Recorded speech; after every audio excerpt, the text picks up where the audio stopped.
नमस्कार साथियों। एक समय की बात है, किसी पहाड़ी पर नाग और नागिन बैठे थे। तो नागिन कहने लगी, स्वामी, आज मेरे मन में दो प्रश्न हैं। आप दोनों प्रश्नों का उत्तर बताकर मेरे मन को संतुष्ट करने की कृपा करें।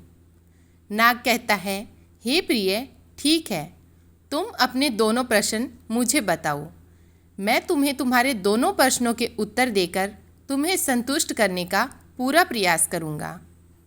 नागिन कहती है, हे स्वामी, मेरा पहला प्रश्न है कि शादी के बाद ही भाइयों के बीच में बंटवारा क्यों होता है। मेरा दूसरा प्रश्न है कि शादी के बाद भाई को बहन क्यों बुरी लगने लगती है। नाग कहता है, हे प्रिय, तुम्हारे दोनों ही प्रश्न बहुत ही महत्वपूर्ण हैं। अतः मैं तुम्हें तुम्हारे दोनों प्रश्नों के उत्तर एक छोटी सी कहानी के माध्यम से दूंगा।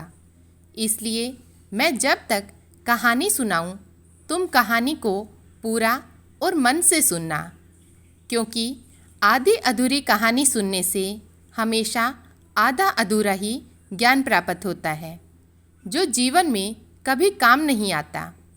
नागिन कहती है, ठीक है स्वामी, आप कहानी शुरू करें। आप जब तक कहानी सुनाएंगे, मैं कहानी को पूरे मन से सुनूंगी। नाग कहता है, बहुत समय पहले एक नदी के किनारे एक किसान अपनी पत्नी और 3 बेटों के साथ रहता था। तीनों बेटों की शादी हो चुकी थी। पूरा परिवार एक साथ सुखपूर्वक रहता था। एक दिन किसान की पत्नी ने अपने तीनों बेटों से कहा, बेटा, यह जमीन और जंगल तुम्हारे पिता के कड़े परिश्रम का फल है। जमीन की उपज और जंगल की लकड़ी बेचकर तुम्हारे पिता ने इतने ढोर डंगर खरीदे और इतना बड़ा घर बनाया, जिसमें सारा परिवार सुखपूर्वक रह सके। किसान के तीनों बेटे एक टीले पर खड़े थे, जहाँ से धान के खेत दिखाई दे रहे थे। वहीं फसल काटने के लिए तैयार थी। किसान के तीनों बेटे एक टीले पर खड़े थे, जहाँ से धान के खेत दिखाई दे रहे थे। वहीं फसल काटने के लिए तैयार थी और पके धान की बालियाँ लहरा रही थी। किसान का छोटा बेटा अपनी माँ से कहता है, माँ, तुम ठीक कह रही हो। मुझे पिताजी के साथ सुबह सुबह अपने खेतों में जाना बहुत अच्छा लगता था। मुझे आज भी सब याद है। नाग कहता है, हे प्रिय, किसान के सबसे छोटे बेटे का नाम रामू था। रामू अपने पिता की तरह खेती बाड़ी किया करता था। उसे कड़ी मेहनत करनी पड़ती थी। मज़दूरों को संभालना, उपज को इकट्ठा करना, उसके लिए सही खरीदार ढूंढना, ये सारे कार्य किसान के सबसे छोटे बेटे यानी रामू को करने पड़ते थे। किसान का सबसे बड़ा बेटा सोहन ज्योतिष का काम करके खूब सारा धन कमाता था। वहीं दूसरे नंबर का बेटा श्याम बहुत बड़ा व्यापारी था। वह भी काफ़ी पैसे कमाता था। पूरे परिवार में खुशी की लहर थी। परिवार में किसी प्रकार का कोई कष्ट नहीं था। एक दिन किसान बीमार पड़ गया, तो उसने अपनी पत्नी को बुलाया और कहा, मेरा अंतिम समय आ रहा है। तुम मुझे एक वचन दो कि बच्चों के बीच में कभी जमीन जायदाद का बंटवारा ना हो। मैं चाहता हूँ कि हमारे तीनों बच्चे जीवन भर मिलजुल कर रहें, कोई भेदभाव उत्पन्न ना हो, क्योंकि जिस घर की एकता भंग हो जाती है, वह घर पूरी तरह से बिखर जाता है। नाग कहता है, हे प्रिय, किसान की पत्नी किसान को वचन देती है और वचन देते ही किसान की मृत्यु हो जाती है। धीरे धीरे समय गुजरता गया। एक दिन किसान की पत्नी ने अपने तीनों बच्चों को बुलाया और कहा, बेटे, मैं तुमसे एक वचन लेना चाहती हूँ। तुम्हारे पिता की अंतिम इच्छा थी कि तुम्हारे बीच में कभी जमीन जायदाद का बंटवारा नहीं होगा।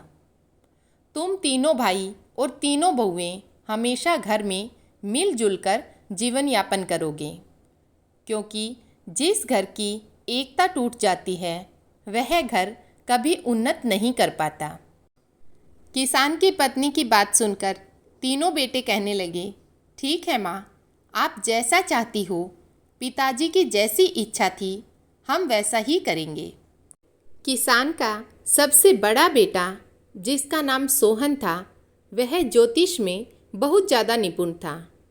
इसलिए आसपास के लोग उस सोहन से कई मामलों में राय लेने आते थे, तो सोहन का गुजारा बढ़िया तरीके से हो जाता था। वहीं दूसरे नंबर का बेटा, जिसका नाम श्याम था, वह भी एक बड़ा व्यापारी था। उसकी भी कमाई ठीक ठाक हो जाती थी। लेकिन किसान का जो सबसे छोटा बेटा था, जिसका नाम रामू था, वह कड़ी मशक्क़त करता था, बहुत मेहनत करता था। सुबह से लेकर शाम तक खेतों में लगा रहता था।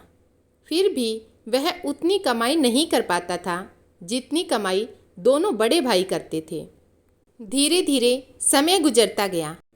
किसान के दोनों बड़े बेटे जो ठीक ठाक कमाई करते थे, वे अपने पिता को दिया हुआ वचन भूल जाते हैं और अपनी पत्नियों के साथ ऐशो आराम का जीवन व्यतीत करने लगते हैं। लेकिन सबसे छोटा बेटा रामू और उसकी पत्नी घर पर ही कमाई करते थे। रामू की पत्नी जब अपने बड़े जेठ और जेठानी को देखती तो उसका मन दुखी होता कि हम तो आज भी पिताजी के वचनों का पालन कर रहे हैं, लेकिन हमारे बड़े दोनों जेठ और दोनों जेठानी ऐशो आराम का जीवन जी रहे हैं। नाग कहता है, हे प्रिय, एक दिन जब शाम को रामू घर वापस आया तो उसकी पत्नी कहने लगी कि मेरे भाई के यहाँ से चिट्ठी आई है। उसने हमें अपने घर बुलाया है, आपके लिए न्योता भेजा है। कुछ दिनों पहले ही मेरे भाई ने अपना घर बनाया था, उसमें गृह प्रवेश होना है। वह चाहता है कि हम दोनों कुछ दिन के लिए उसके पास रहें। अपनी पत्नी की बात सुनकर रामू कहने लगा, देखो, खेती में बहुत काम करना पड़ता है। मेरे पास इतना समय नहीं है कि मैं तुम्हारे साथ तुम्हारे मायके जा सकूं। यदि तुम्हारे साथ तुम्हारे मायके चलूँगा तो खेती का काम खराब हो जाएगा। पत्नी तमतमाकर कहने लगी, ठीक है, हम जीवन भर इसी घर में पड़े रहेंगे, हमारे मन की कोई इच्छा नहीं है। पत्नी को गुस्से में देखकर रामू कहने लगा, ठीक है, मैं ऐसा करता हूँ, तुम्हारे जाने का इंतज़ाम कर देता हूँ, पर मैं नहीं जा पाऊँगा। उसकी पत्नी कहने लगी, यदि जाएंगे तो दोनों साथ जाएंगे, वरना कोई नहीं जाएगा। पत्नी की बात सुनकर रामू कहने लगा, ठीक है, जैसी तुम्हारी मर्जी, जाना है तो जाओ, नहीं जाना तो मत जाओ। नाग कहता है, हे प्रिय, रामू की पत्नी अपने दोनों बड़े जेठ और जेठानी का नज़ारा देखकर पहले से ही छिड़ी हुई थी। महीना भर आराम करते हैं और ऐशो आराम का जीवन बिताते हैं। ऐसा सोचकर वह रामू से कहने लगी, क्या हमने घर का सभी काम करने का ठेका ले लिया है? घर में और खेती का काम हम दोनों मिलकर करते हैं और आपके दोनों बड़े भाई और उनकी पत्नियां साथ में मौज मस्ती का जीवन जी रहे हैं। क्या आपने कभी सोचा है कि मेरा भी मन करता है कि हम भी शानो शौकत का जीवन जिए? हम दोनों को घर का और खेती का सारा कार्य करना पड़ता है। वो तो अपनी पत्नियों के साथ में चारों ओर घूमने चले जाते हैं और मैं हमेशा इस घर में पड़ी रहती हूँ। आप बताओ, क्या यह अन्याय नहीं है? नाग कहता है, हे प्रिय, अपनी पत्नी की बात सुनकर रामू की नींद खुल गई। उसकी पत्नी आगे कहने लगी कि अब तुम मेरी एक बात सुनो, जायदाद के बंटवारे की बात चलाइए ताकि हम लोग भी अलग रह सकें। यदि हम अलग रहेंगे तो हमें भी अपने घूमने के लिए कुछ समय मिलेगा। फिर इस प्रकार अपनी पत्नी की बात सुनकर रामू को लगा कि उसकी पत्नी सही कह रही है। मेरा काम मेरे भाई के काम से ज़्यादा महत्वपूर्ण है। मेरी वजह से ही वे दोनों इतने ठाठ से और आराम से जीवन जीते हैं और मैं और मेरी पत्नी नौकरों की तरह इस घर में लगे रहते हैं। एक रोज जब सभी भाई घर में खाना खा रहे थे तो रामू ने अपनी माँ और भाइयों से कहा कि उसे जायदाद में उसका हिस्सा चाहिए। अब वह शामिल नहीं रहेगा। अपने सबसे छोटे बेटे की बात को सुनकर माँ को बड़ा धक्का लगा। उसने कहा, तुम्हारे पिता चाहते थे कि तुम सब मिलजुल कर एक होकर रहो। लेकिन रामू ने कहा, माँ, मैं अब शामिल में नहीं रह सकता। फिर तो और दोनों भाइयों ने भी हामी भर दी और कहा, ठीक है, जायदाद का बंटवारा हो जाना चाहिए। जमीन जायदाद के सभी कागज जिनके आधार पर बंटवारा होना था तैयार किए जाते हैं। लेकिन बंटवारा होने से पहले किसान की पत्नी अपने तीनों बेटों से कहती है कि बंटवारा बाद में होगा। हमारे घर की परंपरा है कि कोई भी कार्य करने से पहले सबसे पहले भगवान जगन्नाथ के दर्शन अवश्य करने चाहिए। अपनी माँ की बात सुनकर सभी बेटे तैयार हो जाते हैं। अगले दिन सभी बेटे अपनी पत्नियों और माँ के साथ में यात्रा पर निकल पड़ते हैं। वहीं मंदिर में दर्शन करने के बाद जब सभी भाई वापस लौट रहे थे तो उनकी माँ ने कहा, बच्चों, मैं बहुत थक गई हूँ और मुझे बहुत तेज़ भूख लग रही है। आप सभी भी भूखे होंगे और बहुओं को भी भूख लग रही होगी। चलो एक काम करते हैं, किसी ठीक से स्थान पर बैठकर कुछ खाना खा लेते हैं। वहीं गांव के बाहर एक पुराना मंदिर था। पास में ही खाने की दुकान भी थी। जब सब परिवार खाना खाने की तैयारी करने लगा तो माँ ने कहा, बेटा, हम लोग खाना खाने के लिए जा रहे हैं, मगर रुपयों की थैली मैं कहीं भूल गई हूँ। अब यहाँ से घर तक जाने के लिए हमें काफ़ी पैसा चाहिए और यहाँ खाना खाने के लिए भी हमें पैसा चाहिए। यदि हमारे पास पैसा नहीं होगा तो ना तो हम घर पहुँच पाएंगे और ना ही हमारा पेट भर पाएगा। अब तो एक ही उपाय है कि मैं इन बहुओं के साथ में इसी मंदिर में रुकती हूँ और तुम तीनों भाई एक काम करो, किसी गांव में जाकर कोई काम ढूंढ लो और तीनों अलग अलग अपना काम करो। तुम जो भी कुछ कमा कर लाओगे उन्हीं पैसों से हम कुछ खा पाएंगे और यहाँ से घर पहुँच पाएंगे। तीनों बेटों ने अपनी माँ की राय मान ली और तीनों भाई अलग अलग दिशाओं में पैसा कमाने के लिए निकल पड़े। चलते चलते किसान का छोटा बेटा रामू जब कुछ आगे पहुंचा तो एक ऐसे स्थान पर पहुंच गया जहां पर किसी गंभीर विषय पर बातचीत चल रही थी। रामू ने पूछा, आप लोग कैसे उदास हैं और क्या बात कर रहे हैं? क्या मैं आपकी कुछ मदद कर सकता हूँ? वहीं रास्ते में खड़े लोग कहने लगे कि ज़मीन के इस हिस्से में सदा ही पानी जमाव बना रहता है और हम इसमें कुछ भी उगा नहीं पाते। फिर भी हमें राजा को इसका लगान देना पड़ता है। अब हम क्या करें, हमारी समझ में नहीं आता। उन लोगों की बात सुनकर रामू कहने लगा कि अगर मैं आपको धान उगाने की तरकीब बताऊं तो मुझे क्या इनाम मिलेगा? वह राहगीर कहने लगे कि यदि तुम हमें इस जगह पर धान उगाने की तरकीब बताओगे तो हम तुम्हें चांदी की 200 मुद्राएं भेंट करेंगे। रामू काफ़ी निपुण किसान था। वह लोगों से कहने लगा कि गोबर और मिट्टी को मिलाकर उसके गोले बना लो, उन्हें गीला और नरम रखो, फिर हर गोले में बीज डाल दो और उन्हें सूखने दो। गांव वाले बहुत ध्यान से रामू की बात सुन रहे थे। फिर उन्होंने पूछा कि इन गोलों का क्या करें? तो रामू कहने लगा, उन गोलों को इस जमीन में डाल दो। गोले जमीन में धंस जाएंगे और बीज भी फूट जाएगा। जब गांव वालों ने रामू के द्वारा बताए गए उपाय का पालन किया तो उस बंजर जमीन में भी बीज अंकुरित हो गए। गांव वालों ने रामू को धन्यवाद दिया और प्रसन्नतापूर्वक उसे 200 मुद्राएं भेंट की, जिन्हें लेकर रामू अपनी माँ के पास उसी मंदिर में लौट आया। इधर चलते चलते किसान का जो दूसरे नंबर का बेटा श्याम था, वह भी घूमते घूमते एक ऐसे स्थान पर पहुंच गया जहां पर उसने पेड़ के नीचे बैठे एक व्यक्ति को देखा जो काफ़ी दुखी लग रहा था। श्याम ने पूछा, आपको किस बात की चिंता है? आप उदास दिखते हो। क्या मैं तुम्हारे किसी काम आ सकता हूँ? वह राहगीर कहने लगा कि हम 4 भाई हैं। मृत्यु से पहले हमारे पिता ने अपनी सारी संपत्ति हम चारों में बांट दी, लेकिन एक काली बिल्ली थी जिसे बांटना बहुत मुश्किल था। फिर हम सब ने फैसला किया कि बिल्ली हम सबके साथ रहेगी।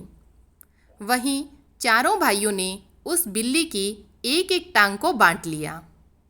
एक दिन वह बिल्ली छत से नीचे गिर गई और उसकी वही टांग टूट गई जो मेरे हिस्से में आई थी। मैंने उस बिल्ली की उस जख्मी टांग पर तेल लगाकर पट्टी बांध दी।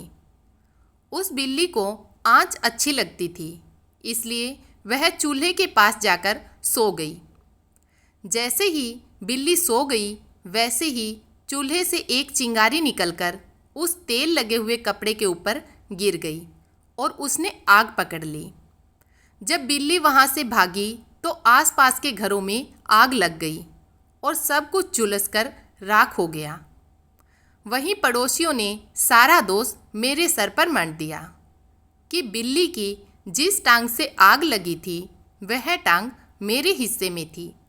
फैसला जब पंचायत में पहुंच गया तो पंचों ने कहा कि जिस टांग की वजह से आग लगी थी, वह मेरे हिस्से की थी, इसलिए पूरा नुकसान मुझे ही पूरा करना होगा। पर मेरे पास सबको देने लायक पैसे नहीं हैं। अब मैं क्या करूं? इसलिए बड़ा ही चिंता में बैठा हूं। उस व्यक्ति की बात सुनकर श्याम कहने लगा, तुम चिंता मत करो। यदि मैं तुम्हारी समस्या का समाधान बता दूं, तो तुम मुझे क्या दोगे?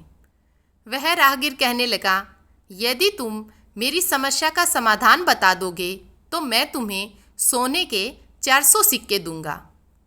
वहीं शर्त मंजूर हो जाने के बाद वह किसान का लड़का कहने लगा, ठीक है, तुम जाओ और अपने पड़ोसियों और गांव के बड़े बूढ़ों को जमा कर लो। मैं तुम्हें शीघ्र ही मिलता हूँ। किसान के बेटे की बात सुनकर वह राहगीर अपने गांव के सभी व्यक्तियों को बुलाकर लाया और वहाँ पर भीड़ जमा हो गई।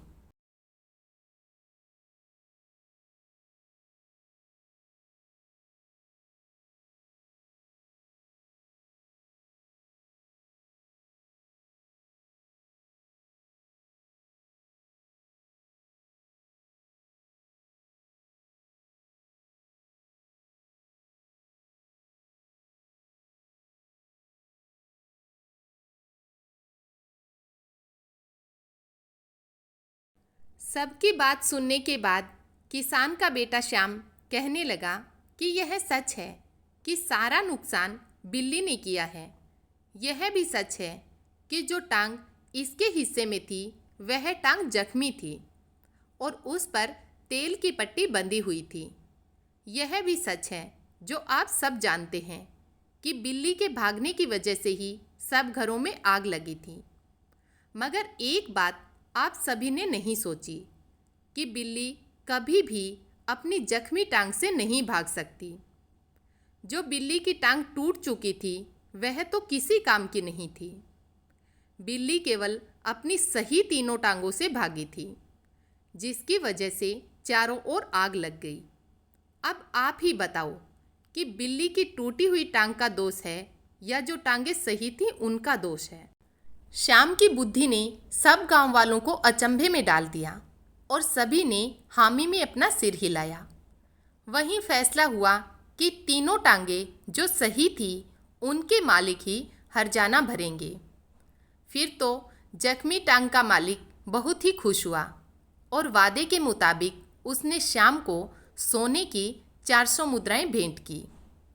किसान का दूसरा बेटा भी 400 सोने के सिक्के लेकर अपनी माँ के पास चला आया। अब किसान का सबसे बड़ा बेटा सोहन वह भी कमाई करने के लिए गया हुआ था। मगर वह चलते चलते एक ऐसे घर में जा पहुंचा जहां से रोने की आवाज़ आ रही थी। वह घर बहुत बड़ा था। उसके बाहर एक पहरेदार भी खड़ा था। किसान का बेटा सोचने लगा कि ऐसे आलीशान घर में रहने वाला व्यक्ति क्यों रो रहा है। आखिरकार इसकी समस्या क्या है। जब किसान का बेटा आगे बढ़ता है तो पहरेदार से पूछता है, महोदय, एक बात बताओ, इस घर से रोने की आवाज़ें क्यों आ रही है। उस किसान के बेटे की बात सुनकर पहरेदार कहने लगा, आप अंदर चलिए, आप स्वयं ही पूछ लीजिए। किसान का बेटा जब अंदर गया तो पूछने लगा कि आपको क्या कष्ट है, आप क्यों रो रहे हैं, आप मुझे बताओ, क्या मैं आपकी कोई सहायता कर सकता हूँ। नाग कहता है, हे प्रिय, वही रोने वाला व्यक्ति किसान के बड़े बेटे से कहने लगा, अरे भाई, राजा लोग भी अजीब सनकी होते हैं। हमारे राजा ने मुझे एक हाथी का वजन पता करने के लिए कहा है। अगर मैं ऐसा नहीं कर सका तो राजा मेरा सिर धड़ से अलग करवा देगा। इतना कहकर फिर वह जो मंत्री था एकदम से रोने लगा। उस मंत्री की बात सुनकर किसान का बड़ा बेटा सोहन कहने लगा कि तुम चिंता मत करो, यदि मैं तुम्हें हाथी का वजन पता लगाने में तुम्हारी मदद करूँगा तो तुम मुझे क्या पुरस्कार दोगे। मंत्री कहने लगा कि तुम मुझे इस हाथी का वजन पता करवा दोगे तो मैं तुम्हें 1000 सोने की मुद्राएं दूंगा। फिर तो शर्त मंजूर होने के बाद किसान के बड़े लड़के ने उस मंत्री से कहा कि मुझे हाथी के पास ले चलो। फिर जब वह हाथी के पास पहुंच गया तो उस मंत्री से कहने लगा कि इस हाथी को एक नदी के पास ले चलो जहां पर काफ़ी नौकाएं हों। किसान के लड़के के कहने के मुताबिक वह मंत्री हाथी को नदी के किनारे ले गया। किसान के लड़के ने नाव वाले से कहा कि इस हाथी को नाव में खड़ा करें। वही नाव वाले ने जैसे ही हाथी को नाव में खड़ा किया तो नाव जो थी पानी में धंसने लगी, और जब धंसना रुक गई तो किसान का लड़का कहने लगा, जहाँ पर नाव रुकी है वहाँ पर निशान लगाओ और इस हाथी को नाव से उतार लो। किसान के लड़के की बात सुनकर नाव जहाँ पर रुकी थी वहाँ पर निशान लगा दिया और उस हाथी को नौका से बाहर निकाल लिया। पुनः किसान का लड़का कहने लगा, अब इस नाव में इतने पत्थर भरो कि जब तक नौका उसी निशान तक ना पहुंच जाए। फिर किसान के लड़के की बात को सुनकर सभी ने बड़े बड़े पत्थर उस नाव में भर दिए, और जब नाव उस निशान पर पहुंच गई जहां पर हाथी के वजन से पहले रुकी थी, तो फिर किसान के लड़के ने कहा, अब पत्थर डालना बंद करो और इस नाव में से पत्थर बाहर निकालो और इन पत्थरों को तोल लो। जितना वजन इन पत्थरों का होगा उतना ही वजन इस हाथी का होगा। नाग कहता है, हे प्रिय, वह मंत्री जो था इस प्रकार अपने हाथी का वजन जानकर बहुत ही खुश हुआ और शर्त के मुताबिक उसने उस किसान के बड़े बेटे सोहन को 1000 स्वर्ण मुद्राएं भेंट की। सोहन उन मुद्राओं को लेकर अपनी माँ के पास उसी मंदिर में लौट आया। नाग कहता है, हे प्रिय, इस प्रकार सभी भाई जब धन कमाकर मंदिर में लौट आए तो सभी ने बड़े ही प्रेम से खाना खाया और दुकान वाले का इतना पैसा बना कि तीनों भाइयों ने जो पैसा कमाया था वह सारा उस खाने में चला गया। केवल उनके पास उतना ही पैसा बचा जिससे वह खर्च करके अपने घर वापस आ सके। वहीं जब किसान की पत्नी अपने बच्चों और बहुओं के साथ घर वापस लौट आई तो उसने रुपयों वाली थैली एकदम से निकालकर अपने बेटों के सामने रख दी और कहा, मैंने जानबूझकर इस थैली को छुपा लिया था ताकि मैं तुम्हें समझा सकूं कि एकता में कितनी शक्ति होती है। तुम तीनों भाइयों ने मिलकर जो भी धन कमाया था उस धन को इकट्ठा करके ही हम लोगों को खाना मिल पाया और बचे हुए पैसों से हम अपने घर आ सके। यदि तीनों भाई मिलकर एक जगह कमाई एकत्रित नहीं करते तो आज हम ना पेट भरकर खाना खा पाते और ना ही वापस घर आ पाते। इसलिए हमेशा ध्यान रखना, जब तक झाड़ू बंधी हुई है उससे सफाई हो सकती है, जब उसकी सींख बिखर जाती है तो फिर झाड़ू किसी काम की नहीं रहती। इसी प्रकार जब तक तुम तीनों के अंदर एकता का भाव रहेगा तब तक इस घर की उन्नति होती रहेगी, और जिस दिन बंटवारा हो जाएगा उस दिन से इस घर की उन्नति रुक जाएगी। नाग कहता है, हे प्रिय, इस प्रकार किसान की पत्नी की बात सुनकर तीनों बेटे एक दूसरे के गले लग गए और भविष्य में कभी भी अलग न होने का संकल्प लिया और यह वचन लिया कि तीनों बहुएं एक साथ रहेंगी और एक ही हिसाब से रहेंगी। तीनों भाई जो कमाएंगे उनको एक जगह एकत्रित करेंगे और फिर एक साथ बैठकर निर्णय करेंगे कि हमें क्या करना चाहिए। किसी के साथ कोई भेदभाव नहीं किया जाएगा। नाग कहता है कि हे प्रिय, तुम्हारा पहला प्रश्न था कि शादी के बाद ही भाइयों के बीच में बंटवारा क्यों होता है। तो समझ लो, अक्सर लोग कहते हैं कि घर में बंटवारा बहुओं की वजह से होता है, तो ऐसा नहीं है। बंटवारे की नौबत इसलिए आती है जब दो भाई ज़्यादा कमाते हैं और एक भाई कम कमाता है, तो ज़्यादा कमाने वाले भाई अपनी पत्नी के साथ ऐशो आराम का जीवन जीना शुरू कर देते हैं और जो भाई कम कमाता है उसकी अहमियत नज़रों में कम कर देते हैं। वहीं जब कम कमाने वाले भाई की पत्नी यह सब अपनी आंखों से देखती है कि हम दोनों दिन रात मेहनत करते हैं फिर भी हम ऐश नहीं कर पाते, जबकि घर की जिम्मेदारी हम निभाते हैं, सबका सम्मान भी करते हैं, फिर भी हमारे जेठ हमेशा राजसी ठाट बाट में हुक्म चलाते हैं और कभी घर के काम में हाथ नहीं बटाते। बस यही बात एक स्त्री को बुरी लगने लगती है। नाग कहता है, हे प्रिय, बस यहीं से भाइयों के बीच में दरार पड़ना प्रारंभ हो जाती है और बंटवारा होकर ही रहता है। वहीं भाइयों के बंटवारे को रोकने में माँ बाप का बड़ा हाथ होता है। यदि माँ बाप इस बुद्धिमान माँ की तरह अपने बच्चों में संस्कार डालें कि चाहे कोई कम कमाए या ज़्यादा कमाए, सभी भाई अपनी अपनी कमाई एक जगह एकत्रित करें, फिर जो भी करना है सभी भाई बैठकर एक निर्णय लें और फिर काम करें। साथ ही सभी बहुओं को एक बराबर जीने की स्वतंत्रता दें।